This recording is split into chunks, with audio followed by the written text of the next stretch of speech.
নমস্কার বন্ধুরা, সকলে কেমন আছেন? আশা করি সকলে খুব ভালো আছেন। দেখুন তো এই জায়গাটা কোন জায়গা, চিনতে পারছেন কিনা?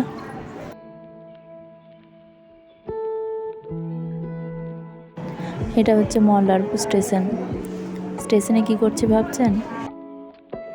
আজ যাচ্ছি আমরা সবাই মিলে ঘুরতে। কোথায় সেটাও বলবো, দাঁড়ান। এই যে আমাদের স্টেশন মল্লারপুর।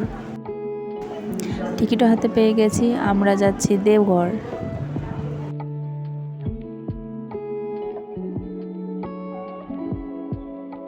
শুধু আমরা নয়, আমাদের মতো অনেকেই যাচ্ছে। আমরা একসঙ্গে যাচ্ছি দেওঘর সবাই মিলে। ট্রেন আসবে 4 নম্বর প্ল্যাটফর্মে, তাই আমরা সিঁড়ি বেয়ে যাচ্ছি।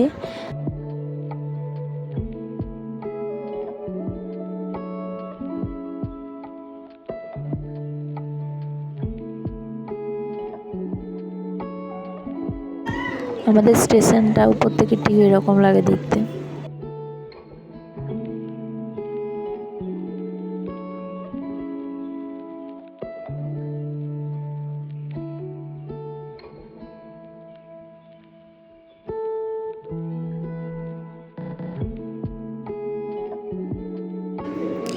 রাত্রেবেলায় মল্লারপুর স্টেশন একদম ফাঁকা। চারিদিকটা দেখুন, একদম ফাঁকা।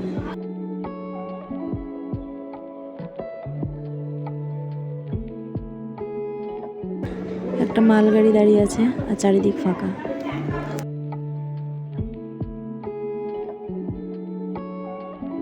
আমাদের অপেক্ষা শেষ, ট্রেন চলে এসছে।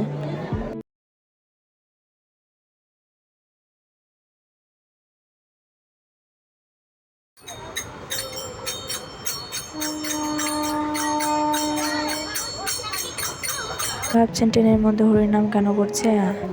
আমরা সব অনুকূল ঠাকুরের শিষ্য, তাই যখনই আমরা ট্রেনে যাই তখন হরিনাম সংকীর্তন করতে করতে যাই। এটা একটা আনন্দের বিষয়, একটা ভালো লাগা জায়গা। এখানে থাকা সকলে নিজেদের ব্যস্ততম জীবনের মধ্যে থেকে কিছুটা সময় নিজেদের জন্য বের করেছে, তাই সকলে নিজেদের মতো করে আনন্দ করে যাচ্ছে এবং সময়টাকে উপভোগ করছে।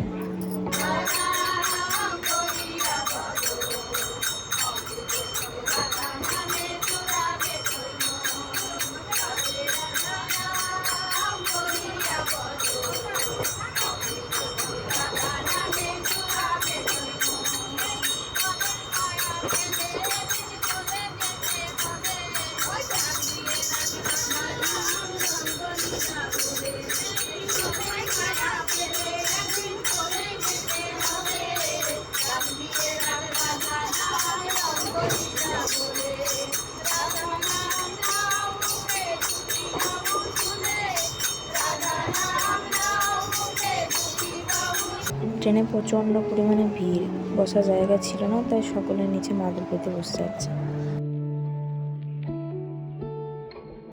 অবশেষে আমরা পৌঁছে গেছি দেওঘর স্টেশন।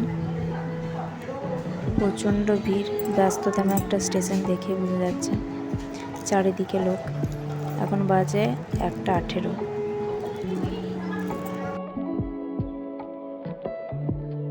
স্টেশন থেকে বেরিয়ে দেখি ভোলে বাবার ভক্ত।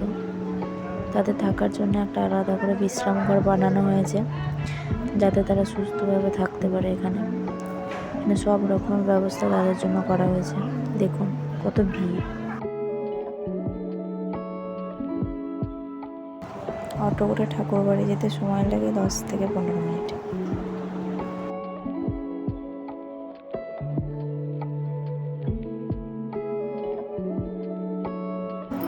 অটো করে ঠাকুর বাড়ি যাওয়ার জন্য মাথা পিছু ভাড়া লাগলো 40 টাকা করে।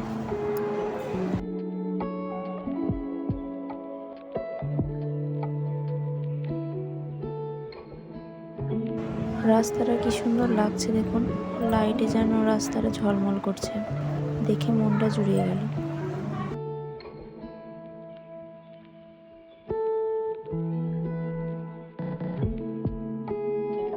খুব সুন্দর লাগছে রাস্তাটা।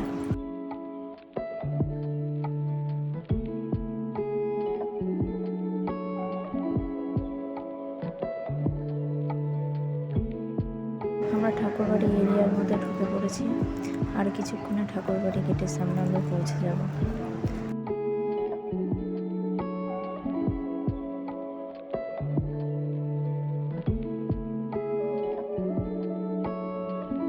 আমরা পৌঁছে গেছি ঠাকুরবাড়ি গেটের সামনে। দেখুন,